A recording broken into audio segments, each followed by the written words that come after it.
वेद प्रेमियों, सुधी श्रोताओं, संप्रति हम सब ऋग्वेद के तीसरे मंडल के दूसरे सूक्त के 11वें मंत्र की व्याख्या में प्रवेश करने जा रहे हैं। मंत्र दृष्टा से विश्वामित्र, देवता वैश्वानर अग्नि और छंद जगती है। शीर्षक है वैश्वानर अग्नि के ही अपर रूप जठराग्नि एवं दावाग्नि। अब संबंधित मंत्र का सर्वप्रथम पाठ हो जाए।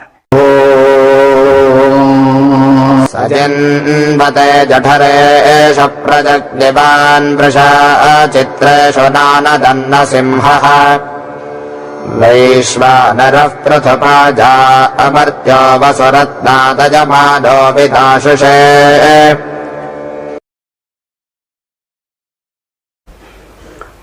इस 11वें मंत्र में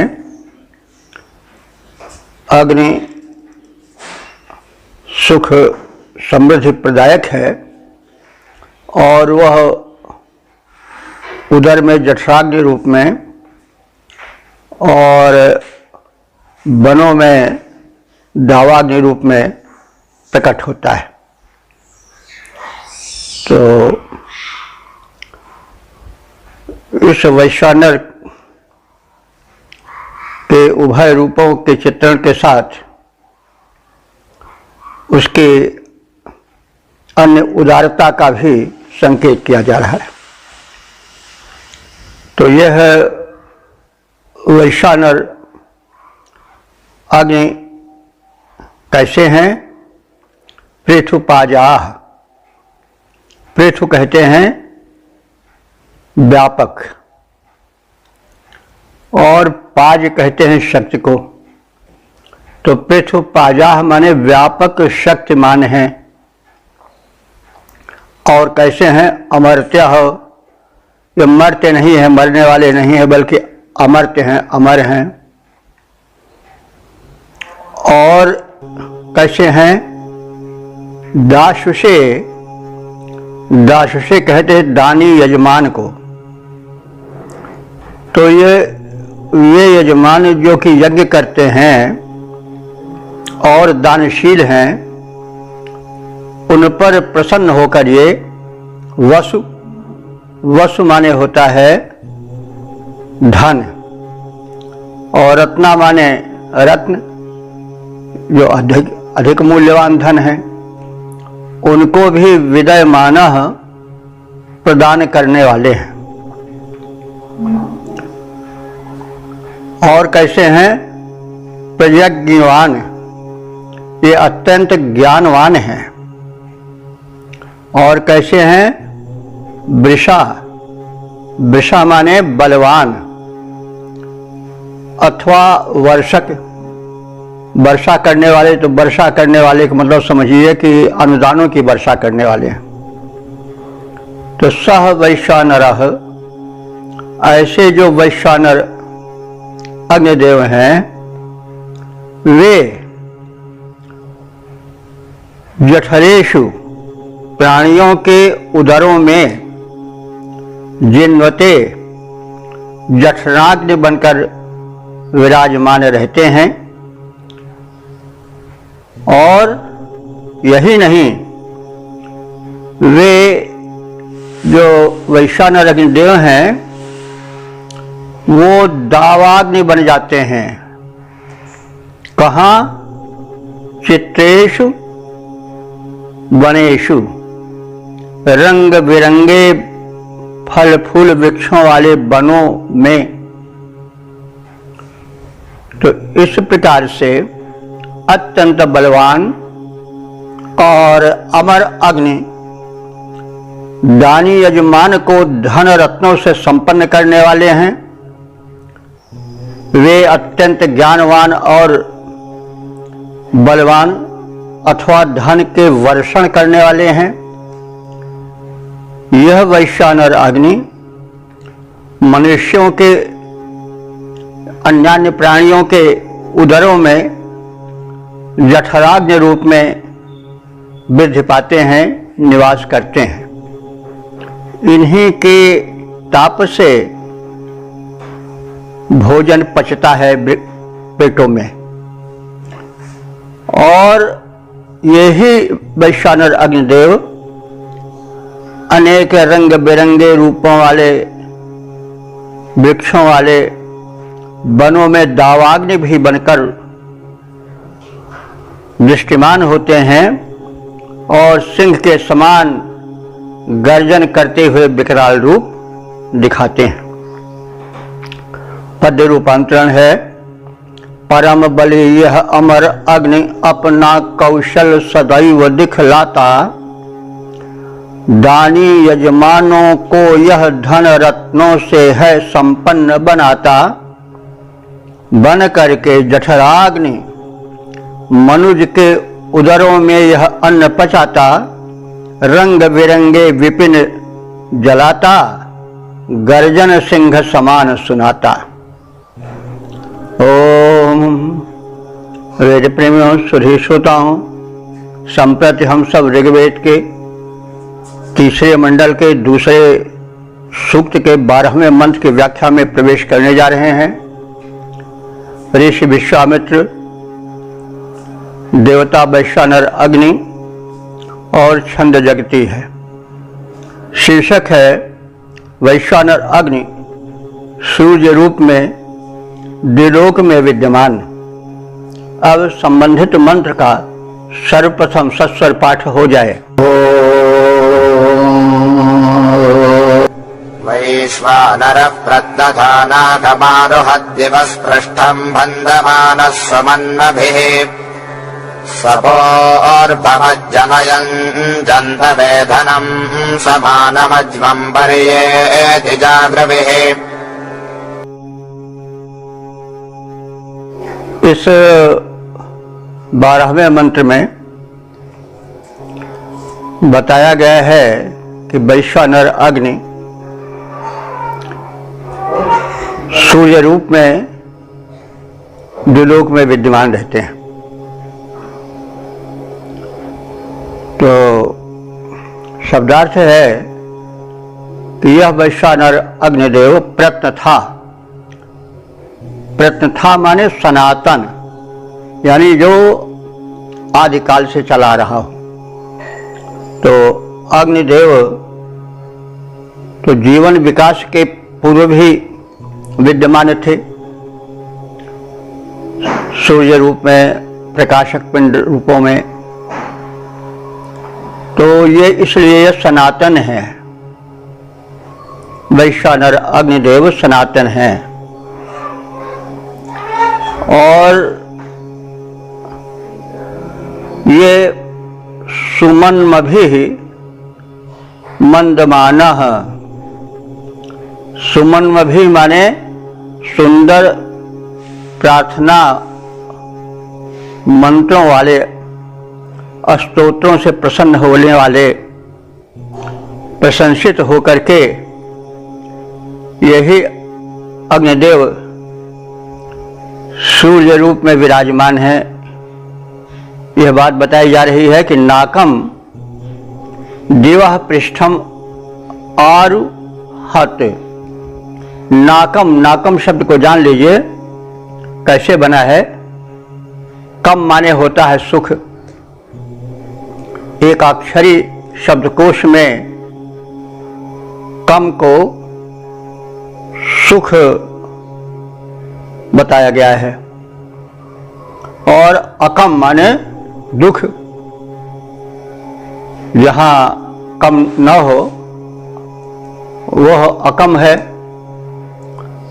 तो अकम का अर्थ हुआ दुख, और फिर ना लग गया तो फिर अर्थ उलट गया, नाकम हो गया। जहां पर दुख हो ही नहीं वो नाक है। स्वर्ग को भी नाक कहा जाता है, द्विलोक नाक है। तो ये जो वैश्वानर अग्निदेव हैं, सूर्य रूप धारण करते हैं, यही सूर्य भी हैं। और ये उत्तम स्तोत्रों से प्रशंसा पाते हैं और प्रशंसा पाते हुए ये दुख रहित सुख स्वरूप दिवा पृष्ठम द्विलोक के पृष्ठभाग पर आरोहत माने चढ़ते जाते हैं। पूर्ववत पहले के समान ही जंतवे धनम जनयत, जंतवे माने प्राणियों के लिए, जीव जंतुओं के लिए, धनम जनयन माने उपयोगी पदार्थों को उत्पन्न करते रहते हैं। तो हर प्राणियों के धन अलग अलग होते हैं। गायों का धन तो हरी भरी घास हो जाए वही है। तो सब प्राणियों के अलग अलग धन हैं। तो सब प्राणियों को उनके अनुकूल धनों को उत्पन्न करते हैं। सूर्य के कारण ही वही अग्नि भी हैं, उसी ऊष्मा से, ताप से अंकुरण होता है। तो इस प्रकार से ये जो सूर्यदेव हैं और वैश्वानर अग्नि के एक रूप हैं, ये द्विलोक की पीठ पर चढ़ते जाते हैं, यानी अंतरिक्ष से ऊपर उठते जाते हैं। और पूर्ववत पहले के समान ही, जैसे पहले गत दिवसों में करते आते थे, वैसे ही जीव जंतुओं को उनके अनुकूल धन को उत्पन्न करते जाते हैं, उन्हें प्रदान करते जाते हैं। जागृवी ही सह, यह जागृवी हैं। जागृवी माने जागरूक हैं, चेतन है, अपने कर्म में सदैव निरत रहने वाले हैं, उसमें प्रमाद नहीं करने वाले हैं। तो जागृवी सह, वह जागरूक अग्नि समानम अजमम पर्येति। समानम माने उत्तम मार्ग से, मार्ग माने या अजम माने मार्ग होता है। तो ये समानम अजमम माने उत्तम मार्ग से, पर्येति माने चारों ओर गमन करते हैं। तो यह है प्राचीन या सनातन जो वैश्वानर अग्नि देव हैं। यह उत्तम स्तोत्रों से प्रशंसित होते हैं, क्योंकि उत्तम कृत्य करते हैं, जगत को प्रकाश देते हैं, जीवन देते हैं, ऊर्जा देते हैं। और ये अंतरिक्ष के ऊपर चढ़ते हुए द्विलोक की पृष्ठ पर, द्विलोक की पीठ पर सूर्य रूप में आरूढ़ हो जाते हैं। यही अग्निदेव, आप सब जानते हैं कि जो अग्नि का बृहद पिंड है वो सूर्य है। सूर्य भी एक अग्नि ही का रूप है। तो ये वैश्वानर अग्निदेव ही सूर्य रूप में गगन या अंतरिक्ष की पृष्ठ से होते हुए द्विलोक पर आरूढ़ हो जाते हैं और पूर्ववत प्राणियों के हेतु जीवनोपयोगी पदार्थों को उत्पन्न करते जाते हैं। इस प्रकार से यह सदा जागृत अग्नि ही आकाश मार्ग पर सूर्य रूप में भ्रमण करते हैं। पद रूपांतरण है, व्यापक प्राचीन अग्नि ही यह उत्तम स्तोत्रों से गीयमान, चाहे अंतरिक्ष से ऊपर होता, दिव्य लोक में विद्यमान, नभ पथ में करता भ्रमण यही, रवि बन करके पावक महान, उपजा उपयोगी वस्तु नित्य, भूको करता जीवन प्रदान। ओम वेद प्रेमियों सुधी श्रोताओं, संप्रति हम सब ऋग्वेद के तीसरे मंडल के दूसरे सूक्त के 13वें मंत्र की व्याख्या में प्रवेश करने जा रहे हैं। ऋषि हैं विश्वामित्र, देवता है वैश्वानर अग्नि और छंद है जगती। शीर्षक है वैश्वानर अग्निदेव की महत्ता। अब संबंधित मंत्र का सर्वप्रथम सस्वर पाठ हो जाए।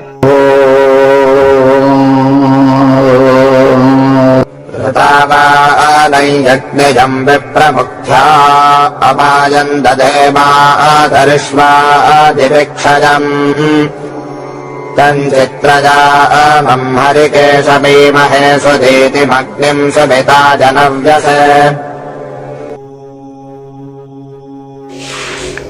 इस 13वें मंत्र में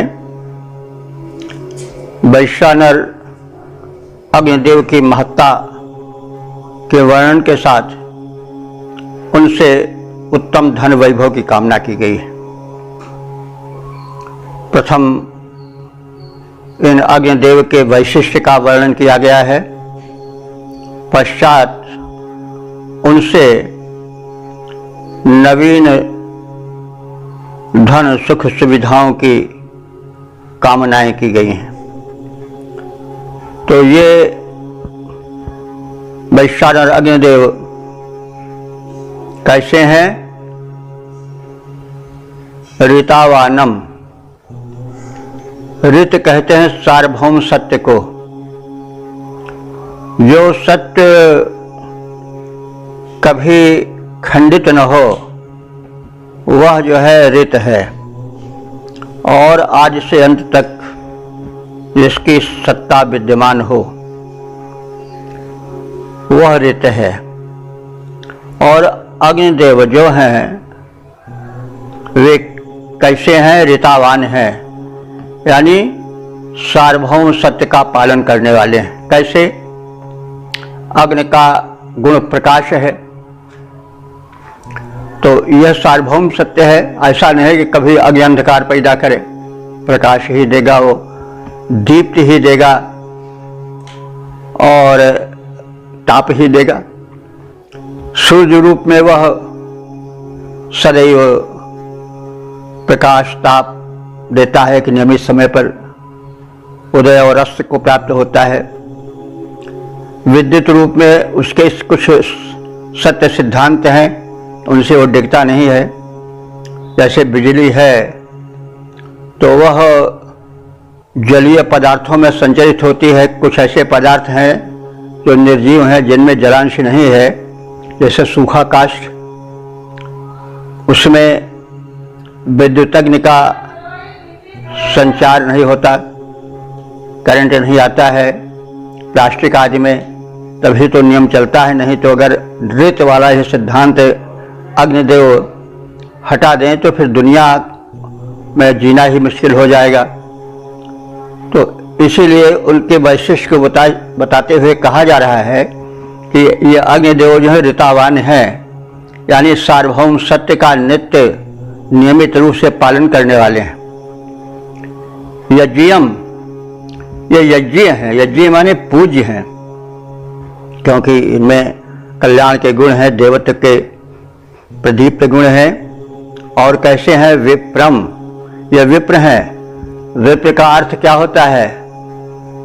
विशेषण प्रजानाति, जो विशेष रूप से किसी वस्तु का ज्ञान प्राप्त करे वह विप्र है। विशेष रूपेण प्रजानाति इति विप्रः, तो ये विप्र हैं, ज्ञानी हैं, विशिष्ट ज्ञानी हैं। और कैसे हैं? उक्थम, उक्थम माने प्रशंसनीय है। दिव्यक्षयम, दिव्य माने स्वर्ग होता है, और क्षय कहते हैं आवास को, आश्रय को, घर को। देखिए आजकल तो क्षय का अर्थ अच्छा नहीं माना जाता है, लेकिन ऋग्वेद में क्षय का शब्द या क्षय शब्द जो था वो उत्तम अर्थ में प्रयुक्त होता था। अगर आज किसी को कह दिया कि तुम्हें क्षय हो जाए तो बिगड़ जाएगा, लेकिन उस समय जाओ तुम्हें क्षय मिल जाए तो वो वरदान माना जाता था। क्षय कहते हैं आश्रय स्थल को, भवन को, महल को। तो इन अग्निदेव का जो क्षय है, महल है, निवास स्थान है, वो मूलतः द्विलोक में है। सूर्य ही तो सबसे बड़े केंद्र हैं, तो वे द्विलोकवासी हैं। तो यम माने जिसको, अर्थात जिस वैश्वानर अग्नि को, मातरिश्वा, मातरिश्वा उस पवन को कहते हैं जो अंतरिक्ष में संचरित होती है। कहा जाता है अंतरिक्ष, यानी इस लोग बताते हैं कि 200-250 किलोमीटर या कुछ ऐसे ही है पैमाना जहाँ तक वायु का संचार रहता है, और पृथ्वी के आकर्षण शक्ति से वह वायु ऊपर नहीं उड़ जाता है, धरती के पर्यावरण के मंडल में ही वो विराजमान रहता है। तो वह अंतरिक्ष है। और यह जो मातृश्व है, पवन है, वो ऊपरी भाग में बताते हैं कि बड़े वेग से ये चलते रहते हैं मातृश्व। तो मातृश्व अंतरिक्ष वासी, अंतरिक्ष में संचरण करने वाले पवन को कहते हैं। तो जो अंतरिक्षचारी पवन है, उसी ने इस वैश्वानर अग्निदेव को पृथ्वी पर लाने का प्रथम कार्य किया। हो सकता है विद्युत पात हुआ हो और विद्युत पात से वन में आग लग गई हो, और वह अग्नि लोगों ने सुरक्षित कर लिया हो। पहले हम लोग अपने बचपन में याद कर रहे हैं कि आग मांगी जाती थी, लोग जियाए रहते थे, माचिस का प्रयोग नहीं होता था या अल्प होता था। तो सामान्यतः लोग घर में आग जियाए रहते थे, राख में अग्नि डाल करके ढके रहते थे, तो आग लोग मांगने भी जाते थे। तो ये जो है अग्नि, जो पहले गगनचारी थे, अंतरिक्ष में विद्युत रूप में थे, वे ही वायु के माध्यम से, वृष्टि के माध्यम से, विद्युत पात के माध्यम से, वज्रपात के माध्यम से वनों में गिरे और आग लग गई, और वही आग भूमंडल पर सुरक्षित रख ली गई। तो वही बात कही जा रही है कि मातृश्वा दधे, इन वायु, इन अग्नि देवता को वायु जो अंतरिक्षचारी हैं वे सुरक्षित रखते हैं, और धरती पर उसे लाने का प्रथम कार्य यही किए हैं। चित्रम यामम, ये जो हैं अग्निदेव, जिन्हें वैश्वानर कहा जाता है, उनका विस्तार, याम माने विस्तार होता है, उनका विस्तार चित्रम माने चित्र विचित्र है, भांति भांति से है। भिन्न भिन्न रूपों में अग्नि देवता दिखाई देते हैं। हरिकेशम, जब वे प्रज्वलित होते हैं तो इनका जो केश है वो पिंगल वर्ण का हो जाता है। तो केश क्या है अग्नि के? उनकी लपटें, तो उनकी लपटें कुछ पिंगल वर्ण रहती हैं, यानी कुछ हल्की सुनहली पीली सी, तो वही पिंग है। तो इनका जो व्यायाम है, विस्तार है, प्रज्वलन के समय पिंगल वर्णीय हो जाता है और ये किरणों वाले बन जाते हैं, दीप्त युक्त हो जाते हैं।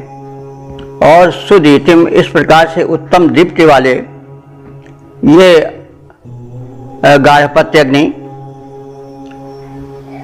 90 से सुविताए, 90 से माने नवीन, सुविताए माने धन, सुविता वित्त कहते हैं धन को, ये नवीन धन को प्रदान करने वाले हैं। और 90 से सुविताएं, नवीन धन को प्राप्त करने के लिए ईमहे, हम इनसे याचना करते हैं, याचा में है, ईमहे इच्छा में है। तो इन अग्निदेव से हम नवीन धन हमको प्राप्त होता रहे, नया नया ऐश्वर्य, इस हेतु इनकी हम समर्चना करते हैं और उनसे कामना करते हैं कि वो हमें नित्य नवीन धन प्रदान करते रहें। तो हम उन वैश्वानर अग्निदेव से उत्तम नवीन धन साधनों की कामना करते हैं, जो अग्निदेव ऋत अर्थात सार्वभौम सत्य सिद्धांत का पालन करने वाले हैं, जो ज्ञानी हैं, प्रशंसनीय हैं, दिव्यलोकवासी हैं, और जिनको वायु अंतरिक्ष में धारण करता है, वे अग्निदेव बहुपथगामी है। ये जो वैश्वानर अग्नि है, यह बहुपथगामी है, माने अनेक रूपों में पाए जाने वाले हैं।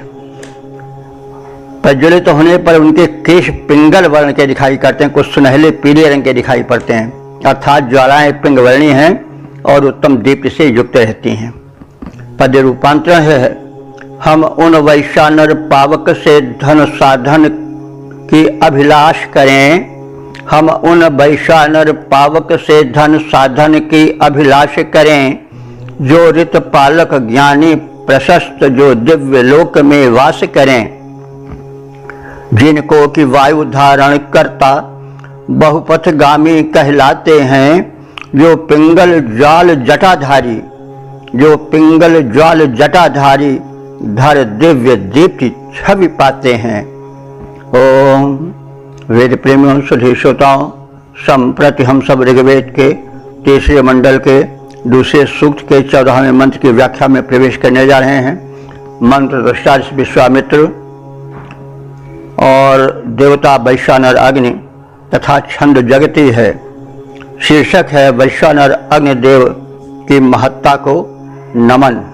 अब संबंधित मंत्र का सस्वर पाठ हो जाए। सुचिन्दजामन्दशिरं स्वर्दृशं केतुन्दिवारातनस्थमशर्बुदम् अग्न्यम्बोर्धानं दिवा अप्रतिष्पुदं नमेमहे नमसा वाजिनं बृहत्।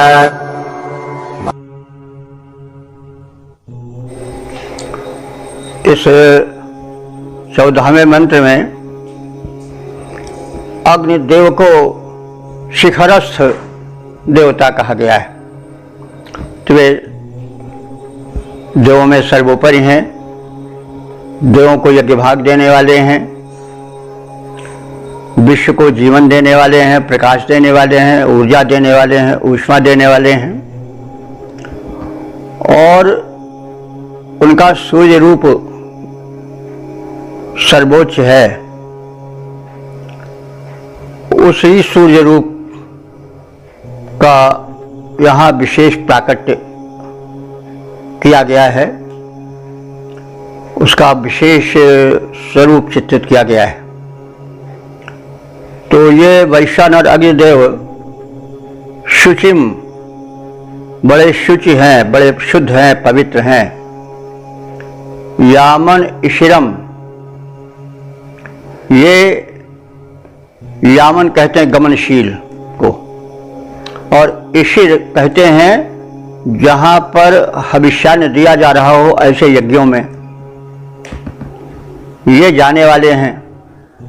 और स्वदृशम माने सबको देखने वाले हैं, सर्वद्रष्टा हैं, अथवा आनंद सबके सुख को देखने वाले हैं, सबके सुख को देने वाले हैं।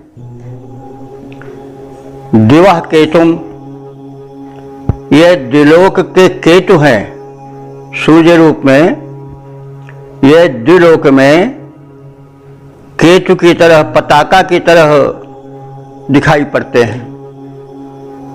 केतु पताका को कहते हैं, ये चिन्ह, केतु किसी चीज के चिन्ह को केतु कहते हैं। केतु बता देता है कि यही वस्तु है।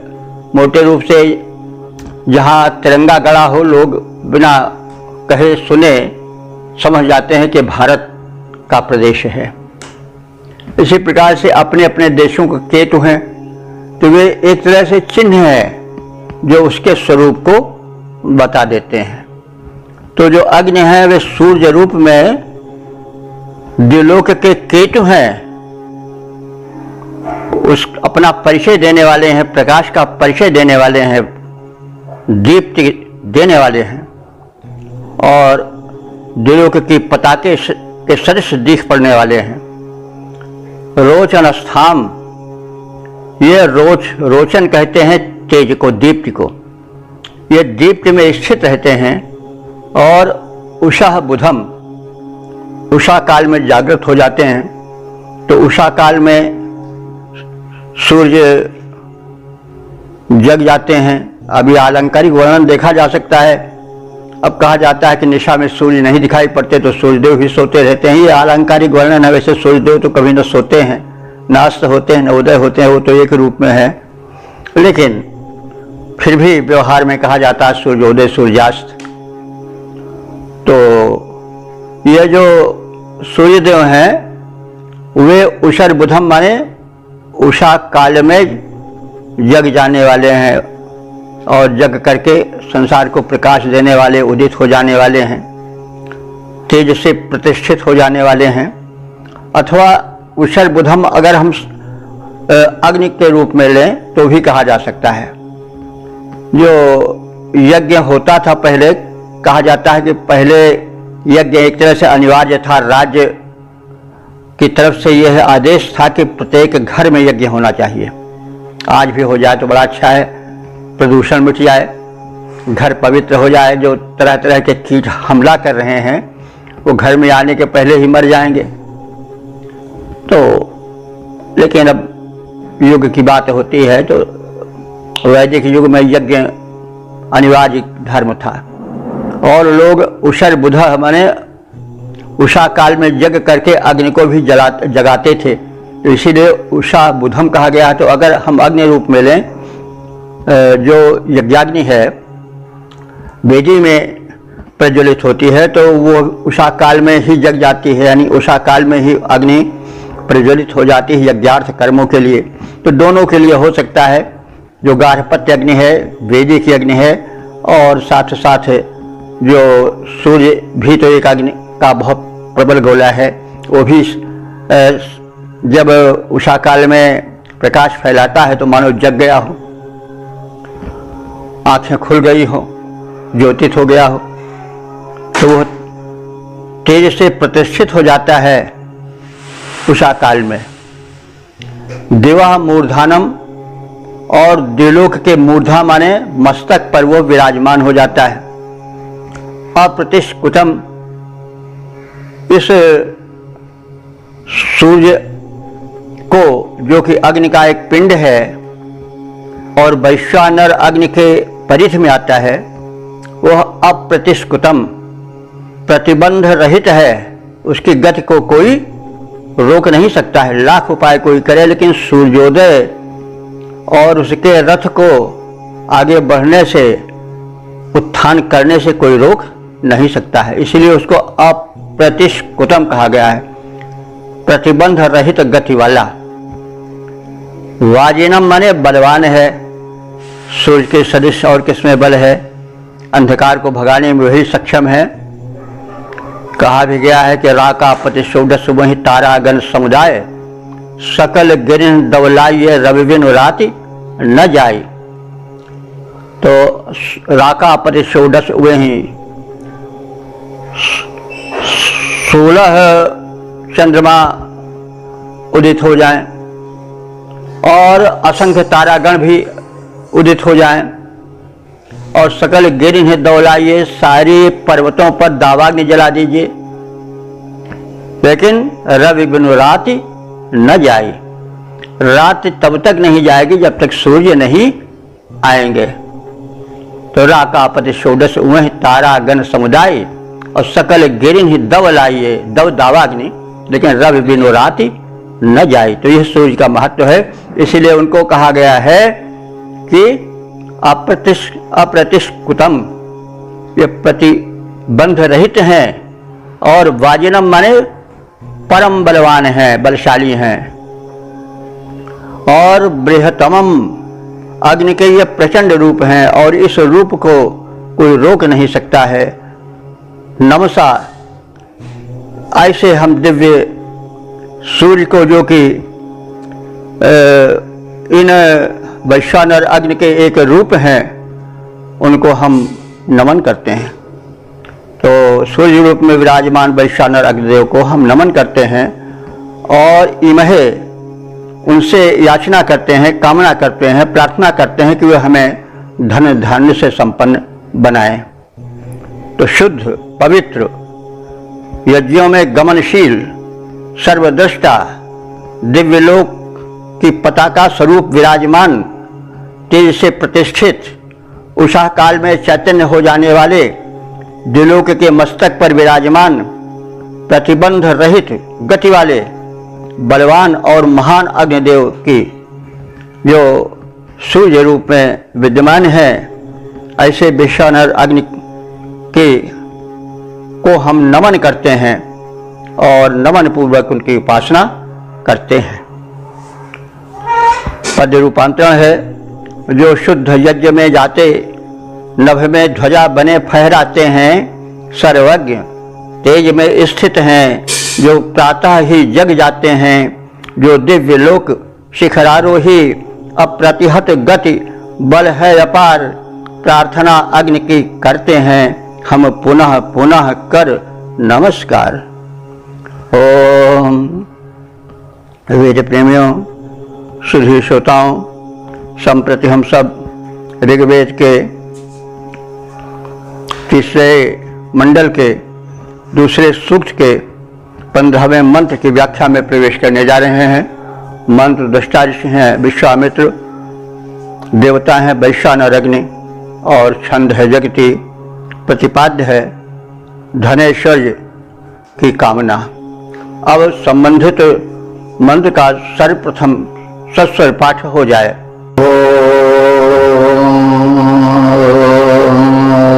मन्द्रम् भवतारं शतिमध्वजाभिनन्दमो न समुख्यम् विश्वदर्शनिम् रथन्न चित्रम् वपुषा च दर्शतम् मधुरहितम् सदमित्राज ईमहे।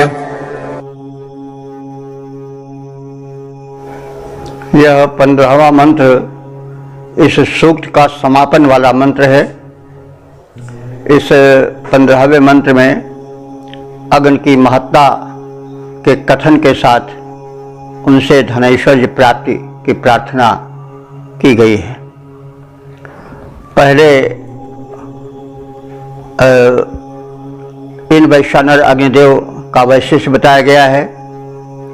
कहा गया है कि वे मंद्रम माने आनंद प्रदायक हैं और होतारम माने देवताओं को बुलाने वाले हैं।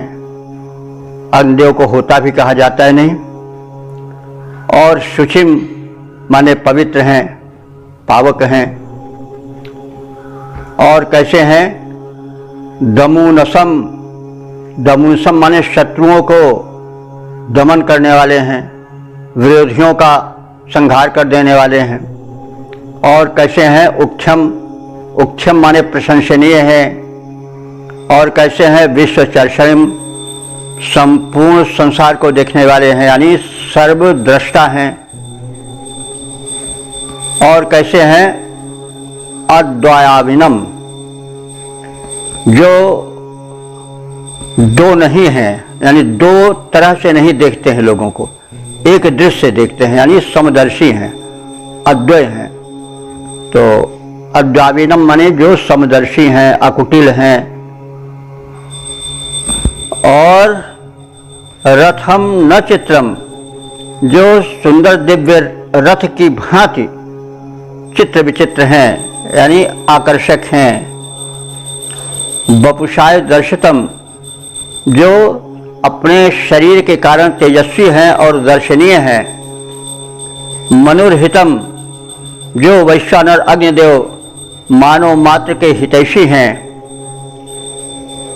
ऐसे अग्निदेव से हम उनके उपासक रायः माने धन,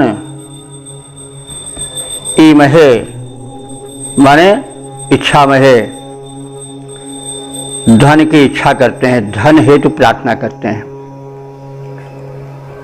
तो जो वैश्वानर अग्निदेव हर्षप्रद हैं, देवों के आवाहक हैं, सर्वदा शुद्ध हैं, जो अकुटिल हैं, समदर्शी हैं, शत्रुओं का दमन करने वाले हैं, प्रशंसनीय हैं, समस्त संसार का निरीक्षण करने वाले हैं, सर्वद्रष्टा हैं और सुंदर रथ के समान आकर्षक हैं, मनमोहक हैं, शरीर से तेजोमय हैं और दर्शनीय हैं, मनुष्यों के परम हितैषी हैं। ऐसे अग्निदेव से हम धनैश्वर्य की याचना करते हैं। इसका पद्य रूपांतरण है, सुखप्रद देवों के आवाहक, सर्वदा शुद्ध अकुटिल रसाल, अरिहंता परम प्रशंसनीय, वसुधा को वसुधा की करते देखभाल, जनहितकारी शोभन शरीर आकर्षक अतिरथ के समान, ऐसे समर्थ पावक हमको इच्छित ऐश्वर्य करें प्रदान। तो इस प्रकार से हमने इस सूक्त के सभी मंत्रों की व्याख्या से संक्षिप्त परिचय प्राप्त कर लिया। अब उपसंहारात्मक परिचय प्राप्त करें। इस ऋग्वेद के तीसरे मंडल के दूसरे सूक्त की, जिसकी व्याख्या हम लोग अभी सुने हैं, उसमें कुल 15 मंत्र हैं। सभी मंत्रों के दृष्टा ऋषि विश्वामित्र हैं, देवता वैश्वानर अग्नि हैं, छंद जगती है। अब तक ले ऋग्वेद के मंत्र एक तरफ से जो व्याख्यायित हो चुके हैं, उनकी संख्या 2473 हो चुकी है। यह सौभाग्य का विषय है कि परमात्मा ने हम सबको शक्ति दिया, सुअवसर दिया कि साक्षात ईश्वर की परब्रह्म परमात्मा की वाणी वेद के विषय में कुछ ज्ञान सुन सके। तो जैसा कहा जा रहा है, इस सूक्त के जो उपास्य देव हैं वो वैश्वानर अग्नि हैं। तो वैश्वानर अग्नि के विषय में हम जान चुके हैं, फिर भी जान लें, और उसी के माध्यम से जो इस सूक्त में संदेश दिया गया है, जो बातें कही गई उससे भी संक्षेप में परिचय प्राप्त कर लें। तो वैश्वानर अग्नि के समग्र स्वरूप को अपने में ग्रहण किए हैं। अग्नि के अनंत रूप हैं, अग्नि कण कण में विद्यमान हैं, यहाँ तक कि जल में भी अग्नि की विद्यमानता को अनेक मंत्रों में सूक्त में कहा गया है कि वे जल में भी हैं। जल विद्युत योजना का संकेत इसने दिया है पहले ही। वे आकाश में विद्युत रूप में जल के ही मध्य में तो रहते हैं, बादलों में जल धारा भरी रहती है, और उसी के मध्य तो अग्निदेव चमकते हैं बिजली रूप में, कभी बुझते नहीं, और न वे जल को जलाते हैं। यह विशेष आश्चर्य की बात है कि अग्नि में और जल में परस्पर विरोध है। अग्नि जल को जला देती है और जल अग्नि को बुझा देता है, लेकिन वैश्वानर अग्निदेव जब विद्युत रूप में अंतरिक्ष में बादलों में विचरण करते हैं, तो न तो वे जल को जलाते हैं और न स्वयं बुझ पाते हैं, प्रदीप्त रहते हैं। तेजोमय रूप उनका प्रकट होता रहता है, क्षण क्षण में मुस्कान ऐसा बिखर उठता है। तो इस प्रकार से अग्नि का जो वैश्वानर यानी समग्र रूप है विद्यमान, वह वैश्वानर अग्नि है। वह अग्नि द्विलोक में सूर्य बनकर त्रिलोक को प्रकाश दे रहा है, बादलों में अंतरिक्ष में विद्युत बनकर चमक रहा है, वृष्टि में सहायक हो रहा है, और सागर में बड़वानल बन करके उसके विस्तृत जल को नियंत्रित कर रहा है। वह अग्नि गार्हपत्य अग्नि के रूप में हमारे घर में प्रकाश दे रहा है, भोजन के पकाने में मुख्य भूमिका अदा करता है। यही नहीं, वो हमारे तन रूपी भवन में भी ताप फैलाए रहता है। जब तक अग्नि जागृत रहती है, जागृत रहता है, तब तक ही शरीर में प्राण देवता टिक पाते हैं। शरीर ठंडा हो गया, शरीर मिट्टी बन गया या उससे भी निकृष्ट हो गया, और वही अग्नि जठराग्नि बन करके भोजन पकाते हैं। सारे मेटाबॉलिज्म चयापचय प्रक्रिया अग्नि से ही केंद्रित होती है, अग्नि ही पर आधारित है। तो वे हमारे शरीर में भी विद्यमान हैं, वे अग्नि वनों में भी विद्यमान हैं, काष्ठों में भी विद्यमान हैं, हमारे यज्ञ वेदी में विद्यमान हैं। तो सर्वत्र अग्निदेव की सत्ता है, वे ही ऊष्मा बन करके अंकुरण करते हैं। कोमल जो तृण है वह अंकुरण रूप में धरती के कठोर वृक्ष को फाड़ करके निकल आता है, वह अग्नि की ऊर्जा है। और अग्नि ऊर्जा रूप में सर्वत्र हैं। हमारे यानों को वही चलाते हैं, शरीर यान के साथ साथ जो जलयान है उनमें भी वो जीवन भर देते हैं, वेग भर देते हैं, ऊर्जा भर देते हैं। तो ऊर्जा रूप में भी वे विद्यमान है, इसलिए अग्नि का वैश्वानर रूप यही सब है। और यही नहीं, वे यज्ञ में यज्ञ के पुरोधा भी हैं। अग्निम इरे पुरोहितम यज्ञस्य देव ऋतुजम होतारम रत्न धातमम। तो वे यज्ञ कर्म करते हैं, कराते हैं और देवों को बुला कर लाते हैं, इसलिए होता रूप में भी वही है, पुरोहित रूप में भी वही है, सूर्य रूप में भी वही है, विद्युत रूप में भी वही है, घर में भी वो दीपक रूप में शुभ कर्म करने में आदि वही हैं, शरीर में भी वही हैं। तो ये समग्र रूप जो है वो मिलजुल करके वैश्वानर अग्नि का रूप हो जाता है। तो अग्नि सर्वव्यापक हैं, सर्वशक्तिमान हैं और सनातन हैं। सृष्टि के बनने के पहले भी उनकी सत्ता थी और बाद तक भी रहेगी। अग्निदेव जब तक ऊर्जा रहेगी तब तक किसी न किसी रूप में सूक्ष्म अथवा स्थूल रूप में विराजमान ही रहेंगे। तो यही सभी बातों को इस सूक्त में उजागर किया गया है।